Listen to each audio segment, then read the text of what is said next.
Hey, and welcome to Property Mastermind podcast with Hilary Saxton. This is episode 23, and today here with the amazing Bob Anderson, and we're going to be talking about the danger of developing property in cheaper areas.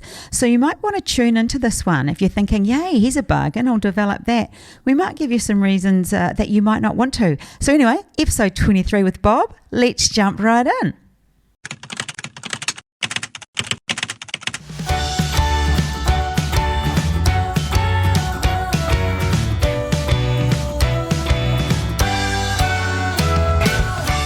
Hey Bob, episode 23, the danger of property developing in cheaper areas. Welcome back. Oh, thanks. Great to be here again.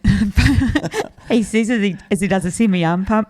And for those of you listening for the first time, get back and listen to the other 22. There's some fabulous episodes. But if you don't know Bob Anderson, he's a property legend, been in the property development space for 38 years and been educating for a very long time. And just prior to the podcast, I said to Bob, hey, when did you actually start educating? And he said, well, if you can't count the stuff I was doing at TAFE, well, it's been a very long time. So, yeah, I did run property courses at TAFE back in 89. There you go. So that was back then, and now property development education through Property Mastermind. Anyway, so Bob, before we start, we've got to give away the book. Don't forget to give away the book. Secrets of Property Millionaires Exposed. Great property strategies from a lot of people, and they all have their reasons why they believe theirs is a great way to use property as a wealth creating vehicle. Yep. Bob's section is on property development and why he believes that that's the pinnacle of all property strategies. But you could win a free copy should you email me or write a favourable comment on YouTube, actually, Property Mastermind on our YouTube channel, and you go in the draw to win a copy of this book. But this week, anyway, it went to Ben Michael. Or was it Michael Ben? Ben Michael. So Ben, reach out and you receive a copy because Ben sent in a question, which we might get to on this podcast. We'll see how we go. Otherwise, it'll be coming up soon. If you'd like to win a copy, comment favourably and you'll go in the draw. Anyway, Bob, let's get into the danger of property developing in cheaper areas. And it is a danger. It is. And I've seen people not really knowing what they're doing and jumping in and getting into a bit of trouble. Well, let's start off with, why is it a danger? Why is it a danger when you buy a property in a cheaper area to develop? Yeah, so when we say cheaper areas, where, every town, probably definitely every city has its, its cheaper suburbs, we'll say, Yeah. And what we're talking about when we say cheaper, we're talking about the sale price of, houses or townhouses, as the case may be. It's low, compared to the average in a city. It's low. And we know those suburbs. We're not going to name them. It is fraught with danger and fraught with danger. Oh gosh. The thing is, I think people think, I'm going to develop something and I'm going to do it in a cheap area because anybody could afford it. So they think they're going to have a bigger market to sell to because it's going to be cheap. More people can afford it. Now, and that's true. More people financially could afford to buy a cheaper property than a more expensive one. That's pretty obvious. Fact, yes. But the problem is, in these cheaper areas, because the sale price is low and most of your costs are the same as they would be in a more expensive suburb, you really get squeezed on your profit. Yeah, so that's what people don't realise is that the fixed costs in a development are fixed costs. So just because the area is cheaper doesn't mean that those fixed costs become cheaper. No, let's talk about those fixed costs. Yeah. I'll get to the biggest one in a moment, which is construction price. Let's say we were talking about townhouses. Let's say we're looking at doing a small townhouse development in a cheap suburb. Let's just say as an example. In terms of costs... Well, let's say a small townhouse, so how many are we doing? 3 or 4. Okay, we're doing 3 or 4. Yeah. Or more. 3 or 4 sounds good. So we need professional people. We need an architect to design. We need engineers. What an architect charges to design those 3 townhouses is not dependent on what suburb they're in. Exactly. It's dependent on the fact that he takes a certain amount of time and skill to design 3 townhouses. And so expensive suburb, cheap suburb, same fees. Engineers, structural engineer, hydraulic engineer, all the engineers, they don't have a different price range for different suburbs. It's based on, like a structural engineer, 3 townhouses, a certain amount of work, that's what they charge. Most expensive suburb, cheapest suburb, doesn't matter. So all these different professional people, they all charge the same. It's not like they have a friends and family rate and then a cheaper area rate. No. They might have a friends and family rate, but they definitely don't have a cheaper area rate. No, they don't. It's not based on area. No. They're not going to say, oh, this is a cheap area, so I won't charge as much. You won't find them doing that. And councils' fees do vary how they calculate them. Like if you went to somewhere like Brisbane, for instance, contributions are always the big council fee. They don't miss you. They don't miss you. They don't miss you. But say in Brisbane, just to choose one, the contributions are based on the number of bedrooms. So if it's a 3-bedroom townhouse, they're pretty ugly. They're up around 30,000. If it's a 2-bedroom, they're a bit over 20. But some councils charge on construction price as a percentage, so it does vary, but it's not based on a suburb. No. They don't have... They're just standard costs for that council. Construction fee, council fee. Finance. Finance is a particular interest rate. It's not dependent on suburb. You pay the same amount of finance wherever you live. Yeah, if it's 3%, 6% commercial, whatever it is, it's not suburb driven. Same with like things like GST, stamp duty. There's no cost. Is I guess what I'm getting around saying. There's no cost in a development that varies depending on the suburb. Yeah. Even construction, which is the big cost, if you like, it's not suburb dependent. No. If I had a particular design, let's say for a 3-bedroom townhouse, let's just say it was a 140 square metre, 3-bedroom townhouse, building prices are pretty much based on square metres. Yeah. And so it wouldn't matter what suburb I built that particular townhouse in. It's going to cost me, let's say 300,000 to grab a figure. 300,000 in a cheap suburb, it's going to cost me 300,000 to build the identical one in a more expensive suburb.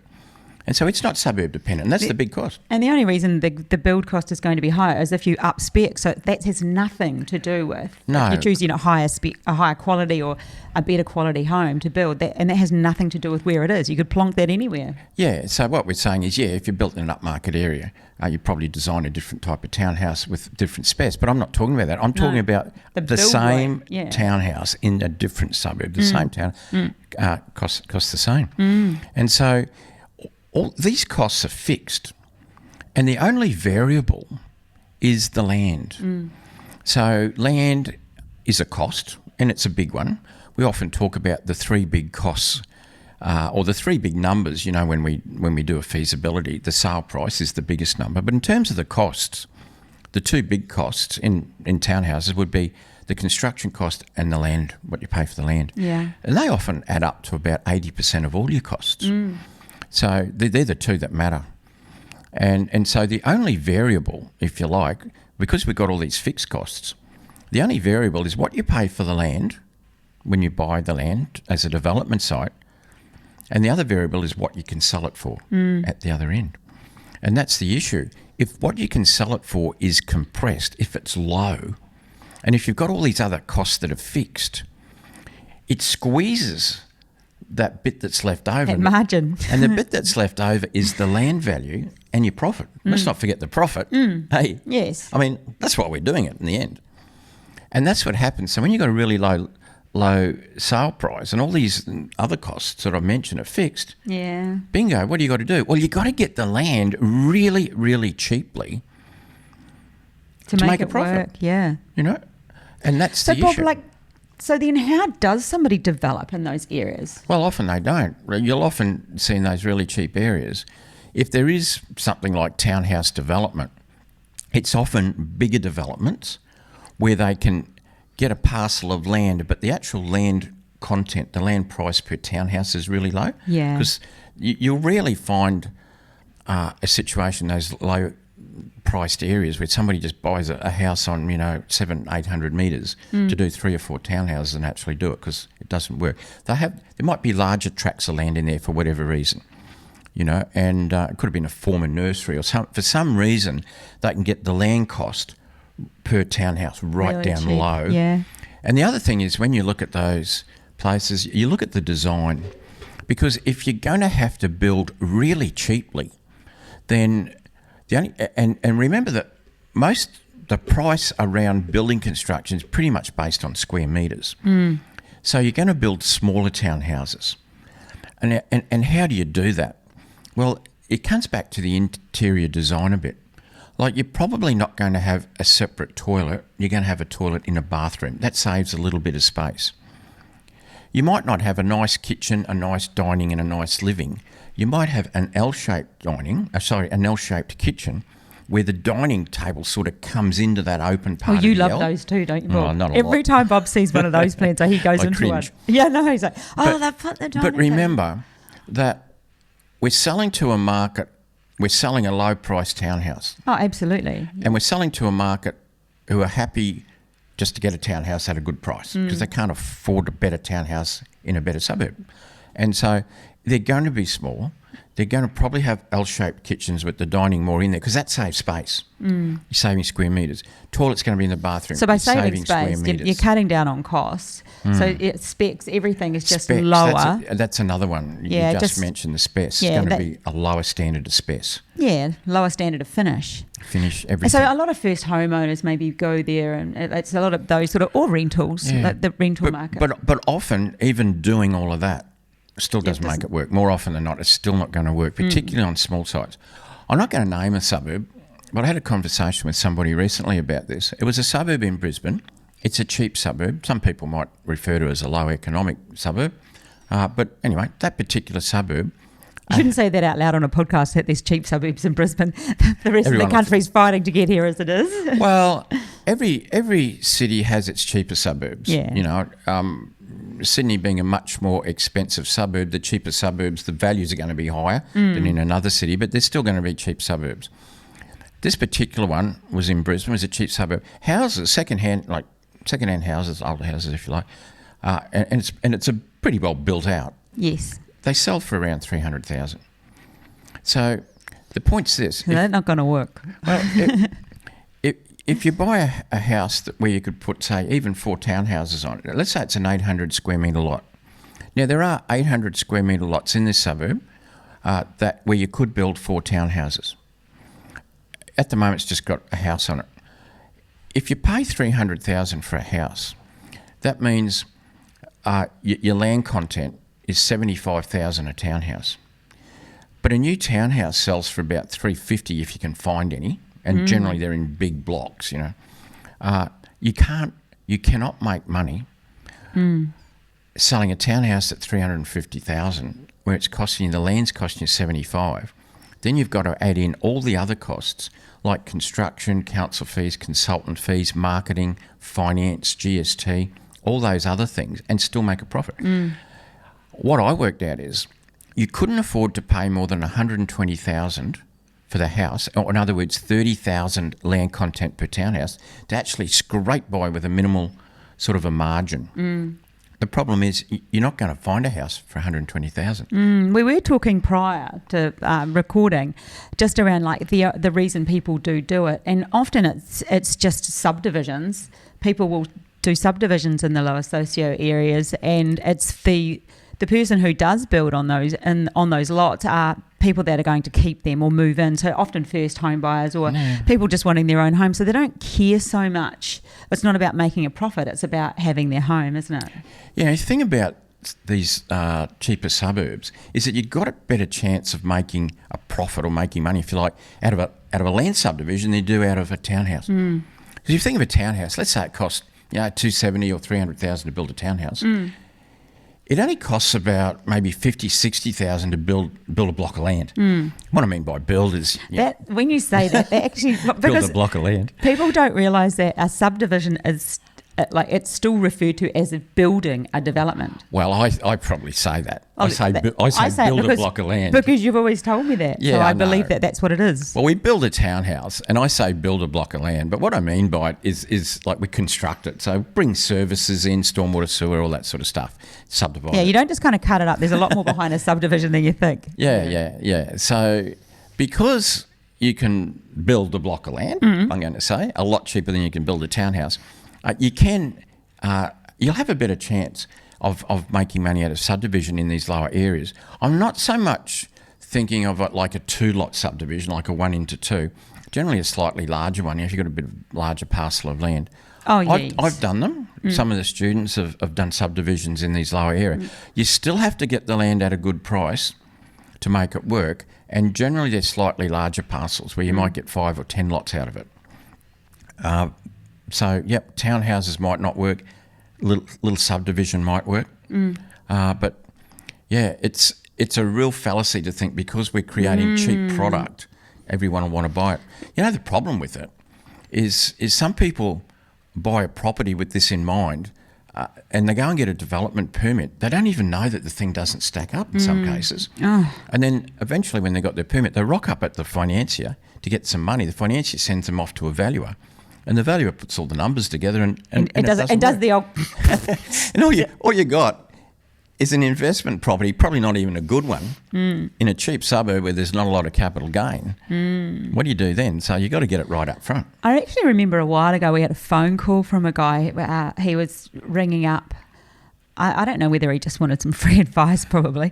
I don't know. You get a few of those. Oh, I do. But anyway, he asked, he was talking to me about a place where he had some property that was cheaper, and he said to me, I thought about doing Bob's course years ago and I didn't, and I went ahead and bought this piece of land, and he'd bought a piece of land in a cheaper area and he couldn't make it work. And I said, look, I'll have a chat to Bob about it and get back to you.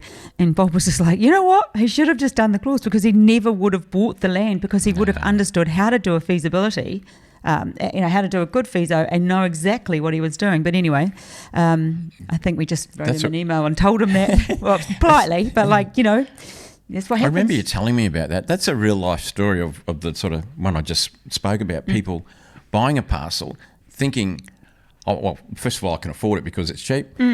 Everyone can afford to buy my finished product. And it doesn't work. Well, but you had the same at a workshop, hey? I saved a guy's life at a workshop. Life saving. Maybe his financial life. Yeah, that's true.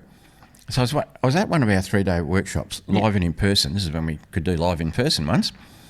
And if you want to come to our next weekend, this will be just out in time. So by the time this comes out... Well, that'll be live. It'll be the day before we're doing a 3-day online. So if you hear it live and you want to do our online, reach out immediately. And you can do the property development workshop online. Anyway, back to you, Bob. Yeah. So I was at this 3-day... Well, I was running a 3-day workshop. Yep. And in one of the breaks, let's say morning tea, usually get swamped by people... Fellow came up. He said, I've got a parcel of land. It's under contract. I've got to go unconditional on Thursday. This is probably Friday or Saturday. And he said, I've done the numbers. Would you mind having a look? And I said, yeah, sure. And being the good guy you are. Being the good guy I am. Because I can look at numbers pretty fast. Yeah. Having done thousands and thousands of feasibilities over the years. And first thing I said is, where is it? Before I even looked at the numbers. And he told me the suburb, and I went, ooh. No, not going to work. Like he must have stolen this land to be doing a project there. Oh, that was your immediate thought. He got this land so cheap. Like I wouldn't go near this land. Elephants don't go there to die. So elephants don't go there to die. I had the first thing I did is go to the big numbers, because that's what you do. And so I went to the land purchase price, and I thought, well, yeah. But I went to his bill cost. So he's doing small townhouses. And I saw the bill cost, and I thought, oh, no way. Now, this is quite a few years ago, so the numbers I quote are not current, so don't go and use these numbers, for goodness sake. But at the time, it was about, I think it was about $170,000 to build a townhouse. And that's a while ago. Yeah. And he had 130 in there. And I immediately went, wow, that's why he thinks it stacks up. And I said, where'd you get the bill cost from? And it was like a friend of a friend or something. I don't know. Someone's cousin's sister's auntie's dog. Yeah. Anyway, I said, mate, that's not it. I said, this is the number you need to use. And when we put that number in, it basically made no profit. And he said, oh, my God. He said, I'm so lucky because he had to go unconditional a matter of a couple of days later. And so he pulled out of the contract pretty obviously. But good on him for two things. One, he decided to get himself educated, which is why he was at the workshop. Oh, yes. But more importantly, he was brave enough to come up to me in the break and say, do you mind having a look at this? And that saved him. had he not done the course, he wouldn't have been there. He wouldn't have talked to me. Had he been, a bit of a shrinking violet, if you like, and not come up and have a chat to me, he wouldn't have known. And he'd be just another one of those casualties that you don't hear about, or maybe do hear about occasionally. Yeah, we do hear about. I suppose that also brings to light the whole, putting the right numbers in, build cost numbers. You have to have an idea on what you're doing. What about that? What about, here's a great story. That lady that commented somewhere once, something's really sarcastic, and she said, because Bob Anderson quotes build prices at, what was it? What did she say? No, well, what had happened? Yeah, you're pretty much on. Yeah. Yeah, we got this stupid, stinky sort of a thing. I don't know. Was it broadcast? Was it on a Facebook? So I can't remember what it was on. Quite nasty. I hope she's listening. Long and the short of it is, she did a feasibility. She used some numbers. She used a construction price that she'd heard from me. Did her numbers. I think she'd even bought a site, and then later, when it came to valuation, it all unravelled for her because her whole feasibility was basically rubbish. And the reason it was rubbish is she used the wrong build price. Now, yeah, I did say townhouse, but what had happened? This was like what you're talking about, I think, was last year in 2020. When I tracked it backwards, it was a recording that I did in 2011. Now, and that she'd heard like all back those years ago, a build price, and hadn't adjusted any build cost. So she's using an old build cost. I mean, everything would stack up if you used a 2011 build cost. My goodness, never used old build cost. So, you got to be a little bit sensible about this. If somebody's talking about build costs and it's 2011 recording, then don't use it. No, there you go. If it's 9 years old. So if you're listening, lovely. I can, if you're listening, that's why you got into trouble. Don't blame me for your stupidity. I can remember... don't hold back, Bob. No, I won't. I did let a few more I know. things go You're like, at the time. I think she made a comment publicly as well. Oh, I think good on her. it was on a Facebook page that she mentioned that you'd done You it, just set actually. yourself up to be a fool. But, Yeah. But I can remember... Here's an oldie for you because I can drag stuff out of the past. Yeah. 1990, in Brisbane, I was buying larger townhouse sites for $7,000 to $9,000 per townhouse site. What? And we were building 2-story, 3-bedroom townhouses for $45,000. Now, that sounds insane, but that's the facts. Yep. From me, because I was around doing it back then. So what does that mean? Well, it sounds ridiculous, and we were making 20% margins then. Now you spend $270,000 or $300,000 on a townhouse, you could be spending $100,000 to $200,000 land content per townhouse, depending on where, and you're still making if it stacks up 20% margin. Like, time moves on. Yeah. Costs go up, sale prices go up. You keep making money. Yeah. So at the end of the day, we just thought it was a great idea for people to be aware that just because a property is cheap and in a cheaper area doesn't mean it will make money.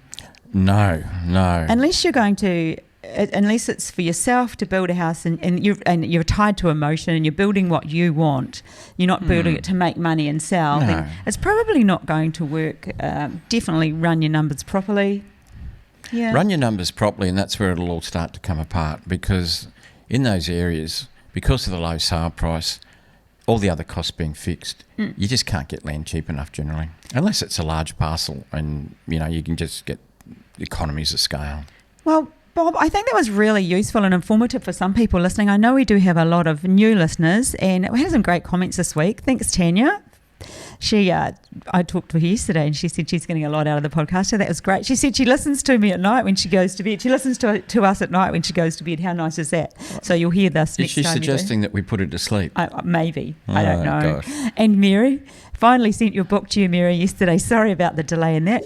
But anyway, remember, if you'd like a copy of this, comment favourably. I hope you enjoyed this week's podcast. Thanks for joining me, Bob, and thanks for just being so generous as well. Yeah, I got that comment too. People said, you guys are so generous with your info.